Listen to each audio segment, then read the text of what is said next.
এদের পরমাণু শক্তিকে নিয়ে পাকিস্তানের খুব ভারী কনফিউশন আছে। পাকিস্তান মনে করে তারা যদি নিউক্লিয়ার বাটন টিপে দেয় তো সেটাকে আটকানোর জন্য ইন্ডিয়া কোনো কিছু করতে পারবে না। এটা অনেক বড় মিসকনসেপশন।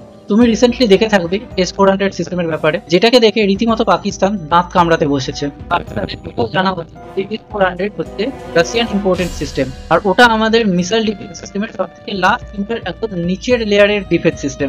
এর উপরে আরো দুটো লেয়ার আছে যেগুলো এর থেকেও বেশি শক্তিশালী, আর ওগুলো ভারতের নিজস্ব বানানো, মানে ইন্ডিয়ান মেড শিল্ড।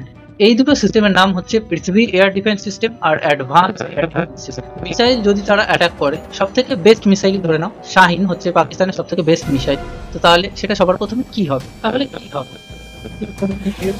আর আউটার স্পেসে তারপরে এন্টার করবে ইন্ডিয়ার অ্যাটমসফিয়ারে অ্যাটাক করার জন্য। এই সময়টায় পাকিস্তানের মনে হয় এই সময় আমরা কোনো কিছু করতেই পারবো না, কিন্তু আমাদের পৃথিবী এয়ার ডিফেন্স সিস্টেম পাকিস্তানের মিসাইলটাকে আউটার স্পেসেই উড়িয়ে দেবে 80 কিলোমিটার উঁচুতে। আর এর যে রেডার সিস্টেম আছে সেটা হচ্ছে শর্ট ফিস রেডার, যেটা 600 কিলোমিটার দূর থেকে এই মিসাইলটাকে দেখে নেবে। আর যে মিসাইলটা ইন্টারসেপ্ট করবে সেই মিসাইলটার স্পিড হচ্ছে 6000 কিলোমিটার পার আওয়ার।